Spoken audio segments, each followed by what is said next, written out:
Bonjour à tous, je m'appelle Naomi. Tous les enfants aiment leur mère, mais j'aimais vraiment la mienne. Elle méritait tout l'amour du monde et plus encore. C'était fou de voir à quel point elle était gentille. Elle avait dû être mise au monde pour montrer aux autres comment être une bonne personne. Quand elle a accompli sa mission, Dieu l'a appelée. Elle avait un cancer, mais je ne l'ai pas su pendant longtemps. Mes parents me l'ont caché. Je pensais qu'elle était allée rendre visite à ma grand-mère, mais elle était à l'hôpital. Un jour, mon père est venu me chercher à l'école et m'y a emmenée. J'étais choquée de voir ma mère au lit. Elle avait l'air si malade et pourtant elle souriait encore. Mais elle avait du mal à parler. J'ai dû me pencher très près pour l'entendre. « Naomi, ma fille chérie, hélas, je ne serai plus là très longtemps, mais je continuerai à t'aimer, n'oublie jamais ça. J'ai demandé à ton père d'épouser parce que tu es encore si jeune. Tu as besoin d'une famille aimante pour grandir.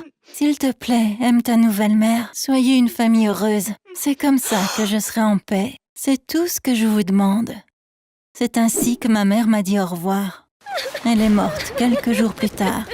J'étais vraiment triste, mais j'étais aussi en état de choc. Une semaine plus tôt, j'avais ma mère que j'aime avec moi, et maintenant, je n'avais que 13 ans et elle n'était plus là. Il m'a fallu un certain temps pour le croire, mais j'ai fini par réaliser que je n'avais pas d'autre choix que d'accepter cette réalité. Un jour, quelques mois plus tard, mon père est venu me voir et m'a dit « Naomi, on va sortir dîner. J'aimerais te présenter quelqu'un. » Il avait l'air penaud en le disant. Il regardait le sol. Je n'ai pas pu m'empêcher de crier. « Je ne veux rencontrer personne !» Cette fois, il m'a regardée. « Chérie, j'ai promis à ta mère que je t'élèverais dans une famille aimante. » C'était le dernier souhait de ta mère. « S'il te plaît, comprends-moi, » a-t-il dit. J'ai hoché la tête en désespoir de cause. Il avait raison, puisqu'elle m'avait dit la même chose. Ce soir-là, j'ai rencontré Coralie. C'était une amie de mon père de l'université. Ils n'étaient pas très proches à l'époque, mais ils avaient repris contact grâce à Facebook. Elle était divorcée et avait une fille d'environ mon âge qui vivait avec son père. Ce seul fait aurait dû suffire à me dire qu'elle n'était pas une bonne personne. Comment une mère peut-elle quitter sa fille? Comment pouvait-elle la laisser vivre dans une autre maison? Je n'y ai pas pensé au début. En fait, je l'aimais bien. Elle semblait affectueuse et s'intéressait à moi. Elle m'a posé plein de questions sur moi. Elle était aussi très drôle. J'ai tant ri ce soir-là que j'en avais mal au visage. Sur le chemin du retour, mon père m'a dit « Tu l'aimes bien aussi, non ?» J'ai souri et j'ai hoché la tête. « Tu n'as pas à l'aimer comme ta mère. Ce n'est même pas possible. Tout ce que je te demande, c'est que tu lui donnes une chance, » a-t-il dit. Je ne sais pas s'il m'aurait écouté si j'avais dit que je ne l'aimais pas, mais je regrette toujours d'avoir été si positive à son sujet. Après ça, les choses sont allées très vite. Ils se sont mariés et Coralie a emménagé avec nous. J'avais maintenant une belle-mère. Ma mère et mon père voulaient tous deux que je l'aime. J'ai donc décidé de faire de mon mieux surtout pour ma mère. Mais j'ai vite compris que ça n'allait pas être possible. Coralie était comme la méchante belle-mère dans les contes de fées. Chaque jour, je découvrais une nouvelle chose que je n'aimais pas chez elle. Pour commencer, elle voulait tout contrôler. Elle ne voulait pas que la porte de ma chambre soit fermée. Chaque fois que je la fermais, elle l'ouvrait. Finalement, elle a fait enlever la porte par mon père. L'excuse était que la porte devait être peinte. Il s'est avéré qu'elle était aussi très égoïste. Son médecin lui a dit de consommer moins de sel ou plus du tout si possible. À partir de ce jour-là, elle a commencé à cuisiner sans sel.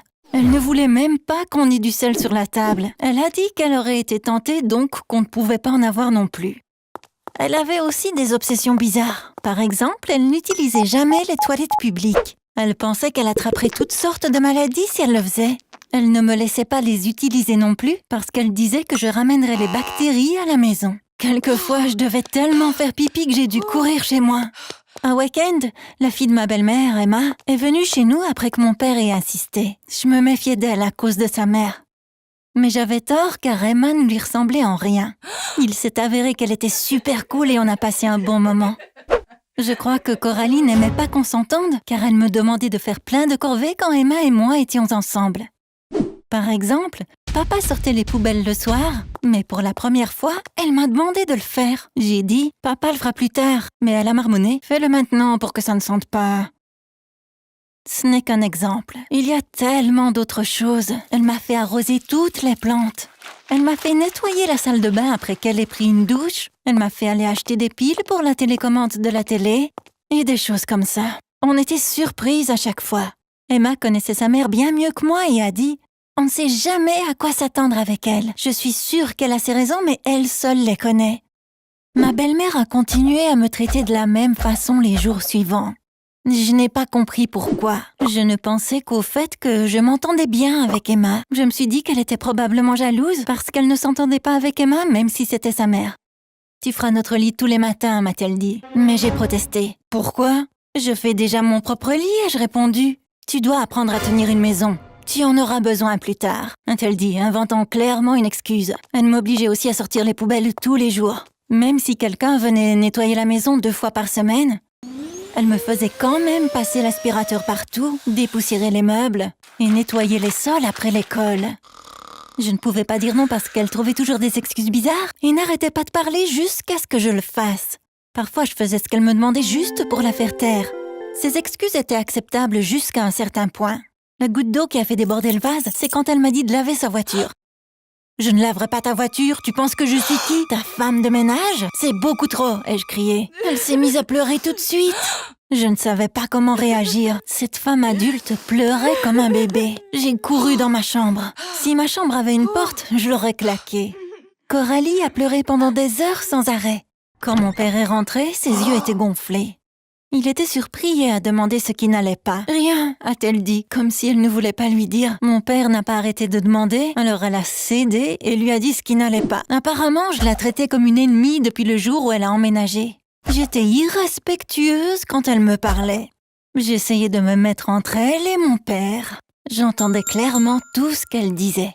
Elle inventait toutes sortes de mensonges, mais elle m'a mis dans une position si terrible que si je disais à mon père qu'elle mentait, c'était comme si je confirmais tout ce qu'elle disait. Mon père est venu dans ma chambre un peu plus tard. Il a juste dit « Je ne m'attendais pas à ça de ta part ». Ma belle-mère avait tout déformé, au point que le nier m'aurait fait paraître mauvaise. Alors, je n'ai rien dit. Le lendemain, en rentrant de l'école, ma belle-mère m'a tendu les clés de sa voiture en souriant. « Lave ma voiture si tu ne veux pas décevoir ton père une nouvelle fois », a-t-elle dit. Je l'ai fait, mais j'étais tellement en colère que j'ai pleuré. Je ne voulais pas qu'elle invente de nouveaux mensonges à mon père. En lavant la voiture, j'ai eu une idée. Si je me connectais à ses comptes de réseaux sociaux, trouverais-je quelque chose dans ses messages qui pourrait m'aider?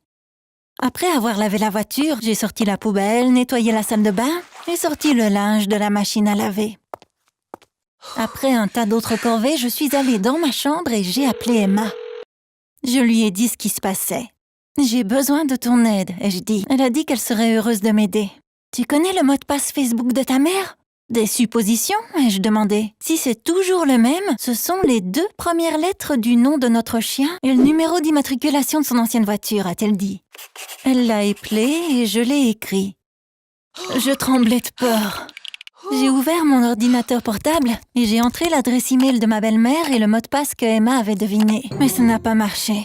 Puis, j'ai eu une autre idée. Je suis sortie et j'ai vérifié le numéro de la plaque de la voiture que je venais de laver. Je suis revenue et j'ai entré le nouveau numéro. Bingo! J'étais sur le Facebook de ma belle-mère. J'ai rapidement ouvert ses messages. Il y avait une longue conversation entre elle et sa sœur où elle décrivait en détail toutes les choses qu'elle m'a fait faire, tout ce qu'elle a dit à mon père et comment elle nous a tous manipulés. Ces messages étaient suffisants pour montrer qui elle était vraiment. Il y avait aussi un message de son ex-mari. Son ex, qui est le père d'Emma, avait écrit « Commence à vivre une vie honnête. Si tu te fais encore prendre, je ne ferai rien pour t'aider cette fois-ci. » Il était avocat, donc Coralie a dû être impliquée dans un comportement criminel. Mais je ne savais pas ce que c'était. Vous pouvez deviner ce qui s'est passé ensuite. Quand mon père est rentré, je l'ai appelé dans ma chambre. Je sais que c'est mal, mais je n'avais pas d'autre choix. Tu dois lire les messages de Coralie sur Facebook, ai-je dit. Mon père s'est assis calmement et a tout lu. Il n'a rien dit. Il a juste pris quelques notes et fait des captures d'écran.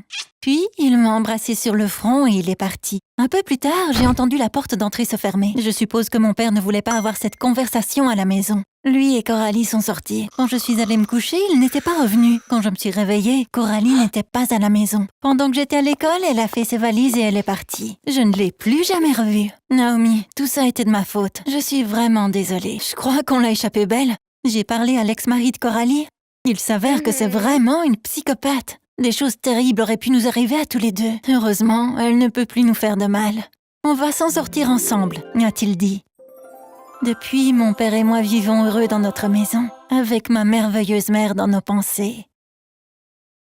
Salut les gars, je m'appelle Laura. J'ai une maladie génétique très rare. Quand je vous dirai ce que c'est, ça vous plaira peut-être. Vous pourriez même souhaiter la voir. Mais quand vous connaîtrez toute l'histoire, vous ne souhaiterez plus la voir. Vu qu'atteindre mon âge avec cette maladie est considéré comme une réussite inhabituelle. Le nom officiel de ma maladie est insensibilité congénitale à la douleur. Ça signifie que je ne ressens pas de douleur. Je ne ressens pas de maux non plus. Par exemple, si quelqu'un se tient sur mon pied, je ne le sentirai pas. Je n'ai pas mal si on me plante une aiguille dans le bras. Je n'ai jamais de maux de tête. Ça ne fait pas mal si je me coupe en préparant à manger. Quand vous entendez tout ça, ça ressemble à un pouvoir, mais ce n'est pas vraiment le cas. La douleur et les maux sont vitaux pour notre santé. Je vais vous parler d'un truc qui s'est produit l'année dernière. Un soir, je suis sortie de la douche. J'ai réalisé que ma peau était toute rouge lorsque j'ai séché mes cheveux. Il s'avère que l'eau était trop chaude quand je me suis douchée. Je ne l'ai pas remarqué car je n'ai pas ressenti de douleur. J'avais des brûlures au second degré sur le dos, les bras, le cou. Le lendemain, j'avais des ampoules partout. Si je pouvais ressentir la douleur, j'aurais senti que l'eau était trop chaude et je n'aurais pas été brûlée. Comme vous pouvez le voir, ressentir la douleur nous aide à nous protéger. Sans elle, on est trop vulnérable. C'est un peu gênant, mais laissez-moi vous dire un truc intéressant. Je ne le sens pas quand je dois faire pipi. Je vais donc toujours aux toilettes à la même heure chaque jour. Mon corps y est habitué. Si je ne respecte pas le programme, je ne ressens rien, même lorsque ma vessie est pleine. Je ne peux le sentir que quand je commence à me faire pipi dessus. Alors, j'ai mis des alarmes pour me rappeler d'aller aux toilettes. Je sais que c'est un peu dégoûtant, mais je voulais que vous compreniez bien ma situation. Donc, si je ne sais pas quand j'ai besoin de faire pipi, cela veut-il dire que je ne ressens pas la faim? Heureusement, ce n'est pas un problème. La faim et la sensation de satiété sont contrôlées par un autre mécanisme. Je peux donc le sentir quand j'ai faim ou quand je suis rassasiée en mangeant. Je me sens particulièrement chanceuse de pouvoir ressentir la satiété. Sinon, je mangerais tout le temps et je prendrais du poids. Un problème que je pourrais avoir est celui de l'accouchement. Les femmes savent qu'elles sont sur le point d'accoucher à cause de la douleur. Les gens comme moi ne ressentent pas ce genre de douleur non plus. Cela pourrait vous sembler bien aussi. Que veux-tu de plus? Tu peux accoucher sans douleur, pourrait-on dire. Cependant, une mère doit pousser pour pouvoir accoucher. Mais si on ne ressent pas de douleur lors des contractions, on ne sait pas qu'on doit pousser. Je ne pourrais donc probablement pas accoucher naturellement. Je devrais accoucher avec une césarienne. Mais ça, c'est l'avenir. En fait, je voudrais parler davantage de ce que je vis actuellement. Vous savez ce qu'est le problème le plus courant dans ma vie quotidienne? Je me mords l'intérieur de ma joue quand je mange. Vous ne le faites pas aussi souvent que moi, car vous savez que ça vous fera mal grâce à vos expériences passées. Je n'ai jamais ressenti de douleur, donc je n'ai pas cette expérience. C'est pourquoi je me mords souvent la joue ou la langue en mangeant. Parfois, je me retrouve avec la bouche pleine de sang. Je dois donc arrêter de manger et me laver la bouche. C'est en fait comme ça que j'ai été diagnostiquée. Quand mes dents sont sorties pour la première fois, j'ai commencé à manger ma langue. Je la mordais et ma bouche était toujours pleine de sang. Quand ma mère l'a dit au médecin, il a dit que ce n'était pas normal du tout. Au début, il ne savait pas ce qui n'allait pas, car c'est une maladie si rare. Puis ils ont fait quelques tests. Ils l'ont compris quand ils ont réalisé que je ne ressentais pas la douleur. Ma mère dit toujours que pour elle, le plus dur a été quand j'étais bébé. Par exemple, je faisais une sieste l'après-midi, puis ma mère voyait que mes yeux étaient tout violets quand je me réveillais. Il s'est avéré que j'appuyais trop fort quand je me frottais les yeux. J'ai encore beaucoup de problèmes aujourd'hui, mais au moins, mes parents n'ont pas à y faire face. Tant de choses se sont passées quand j'étais à l'école primaire.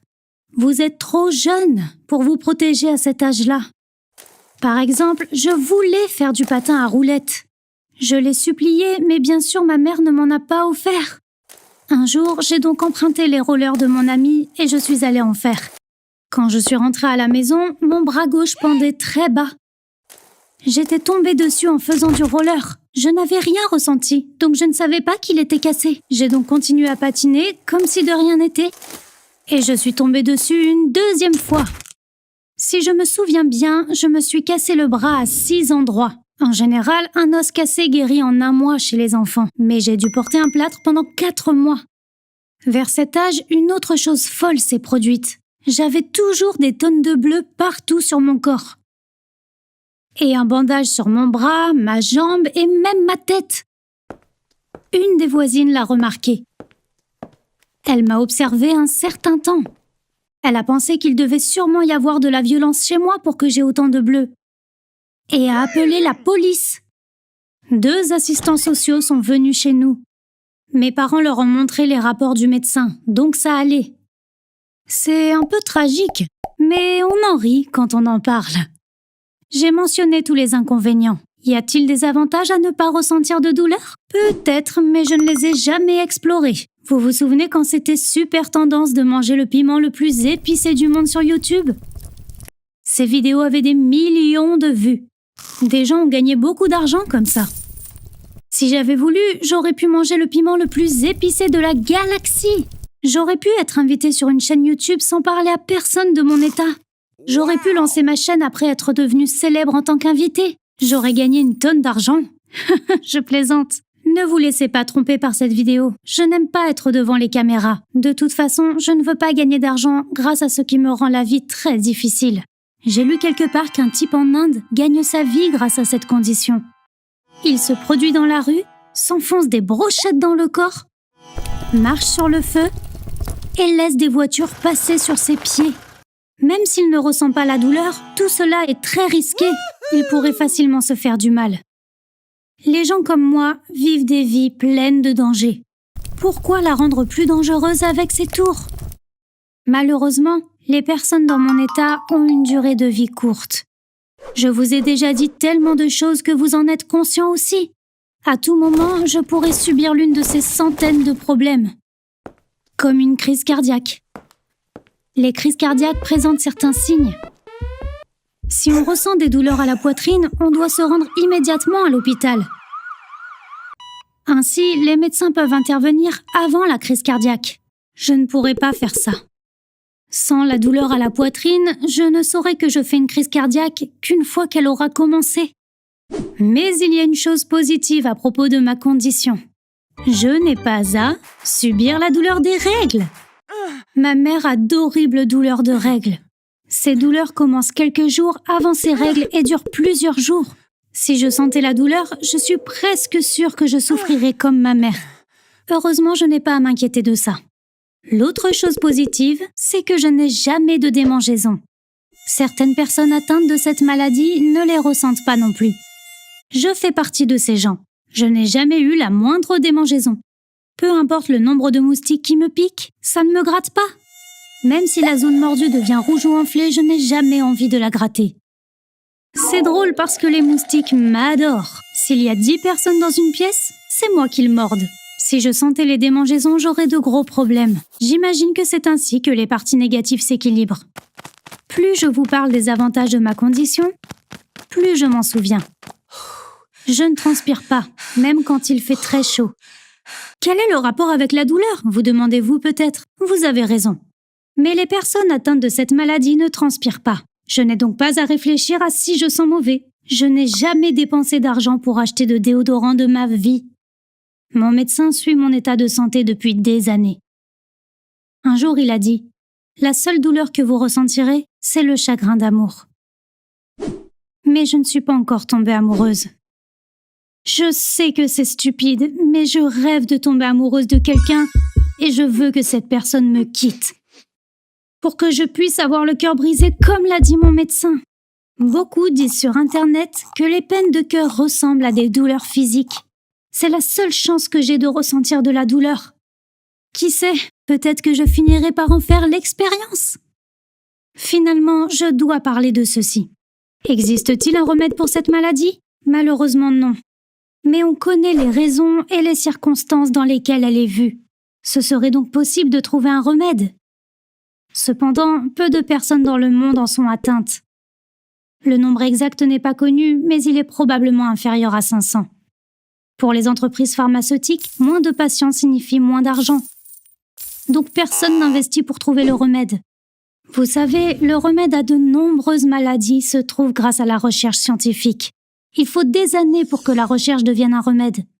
Ils trouveront peut-être quelque chose un jour, mais il n'y a rien maintenant. Merci de m'avoir écouté. Maintenant, vous connaissez mon histoire. Dites-moi maintenant, aimeriez-vous être à ma place? Dites-le moi dans les commentaires. Si vous voulez regarder des histoires intéressantes à propos de vraies personnes, abonnez-vous à la chaîne. Si vous avez une histoire intéressante, envoyez-la nous par email. Notre adresse email est dans la barre de description. Bye bye!